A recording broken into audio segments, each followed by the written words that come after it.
Hey there! If you're looking for a great training partner for your dog here in the Upperco area, you have definitely come to the right place. We're going to walk through everything you need to know to find a professional who really gets what life is like in northern Baltimore County. So, first things first, let's talk about what a well-trained dog actually looks like in Upperco. The goals here are a little different than in a big city, and you want a trainer who understands that. You know, a great dog in Upperco needs more than just basic manners. You need a buddy who is safe and reliable out here in a rural setting. We're talking about a dog who doesn't take off after a deer, who stays cool when a tractor rumbles past, and who can enjoy a quiet country walk just as easily as a trip into town. The right trainer gets these local challenges. Okay, so how do you spot that right trainer? Well, it really boils down to a few key things, and we'll start with their training philosophy and their professional background.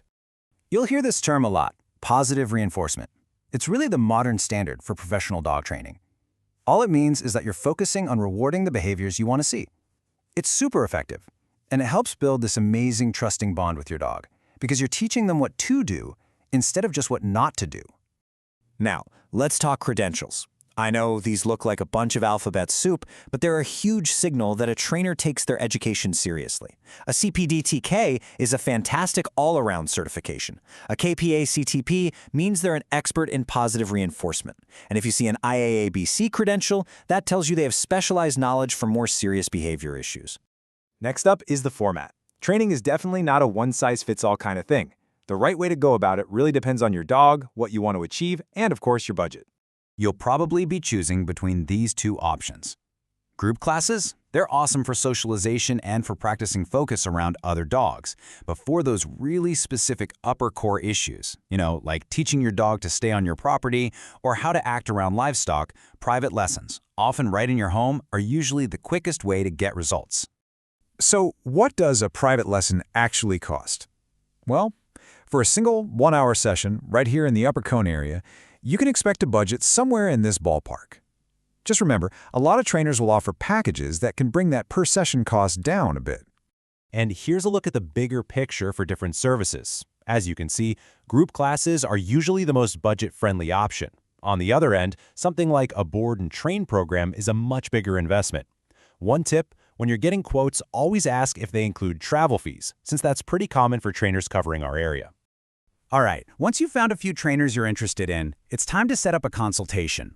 This is your chance to interview them and make sure it's a good fit. It really helps to go in prepared. This is your cheat sheet right here. Having these questions ready means you'll cover all the important stuff, from their methods and credentials to exactly how they'll tailor a plan for life in Upperco. And don't feel weird about asking about the total cost or how they track progress. This is all about finding a professional you can trust. You know, being a responsible dog owner is also about being a good neighbor and a good citizen. And that means knowing the local rules and taking advantage of the great resources we have right here. So here are the key rules for Baltimore County.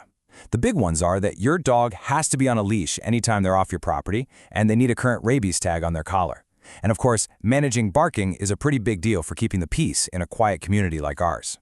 So where can you go to practice all these new skills? The NCR Trail is perfect for working on those leash manners with bikes and joggers around. And once your dog is a bit more advanced, a trip to a local farmer's market is a fantastic real-world test for their focus and calm behavior. I really want to emphasize this point. Out of all the things you're going to teach your dog, a rock-solid recall, where they come back the instant you call them, is probably the most important for their safety in an area with so much open space. It's a skill that can quite literally save their life. So after hearing all this, what's your first step going to be? Maybe it's hopping online to look up certified trainers in the area, or maybe it's just sitting down and writing out those top 3 training goals for your dog. The whole journey really does start with that one clear action. Because when it comes down to it, the work you put into training, it's not just about getting your dog to sit or stay. It pays off every single day. It's in those peaceful walks down a country road, feeling confident that your dog will be safe around your neighbors, and just enjoying a happy, well-mannered life together here in Upperco.